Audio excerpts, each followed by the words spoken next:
If the Genesis story is literally true, how did Adam and Eve populate the world through inbreeding? Find out here in just a second.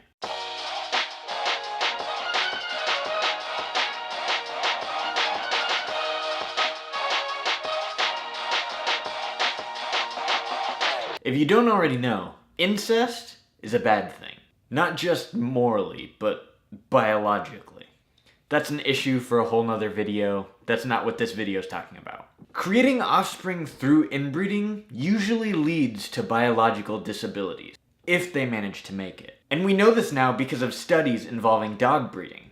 That's why purebred dogs are becoming a less common practice. Because inbreeding today causes a whole lot of biological problems. So if that's the case, how in the world did Adam and Eve and their children and their children's children populate the world? If we're really gonna hold to a literal interpretation of the Genesis account in any way, shape, or form, we have to be able to answer this question. But before we do that, we have to understand why inbreeding is bad in the first place. When two parents come from the same gene pool, it increases the probability of inheriting harmful genes from the gene pool that we're coming from. And that's because there's no source of new good genes. There is the off chance that over a lifetime, new genes are inherited that are actually beneficial to life, but it's way more probable that harmful genes come about than good genes come about.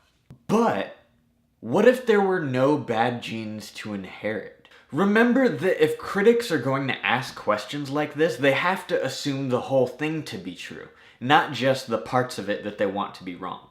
So if it were true, the literal Genesis account, then Adam and Eve were created genetically perfect, meaning that there weren't any harmful genes to pass on.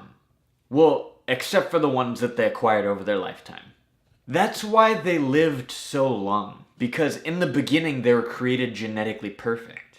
In the beginning, Adam and Eve were created perfect, so there were no bad genes for them to pass on to the next generation, which means that inbreeding in the earlier generations weren't a problem. So inbreeding is a problem right now, where all living things have harmful genes to pass on. But that wasn't the case in the time of Adam and Eve. And that's all I have for you for this video. So thanks so much for watching, thanks for arguing with me, and I'll see you on the next one.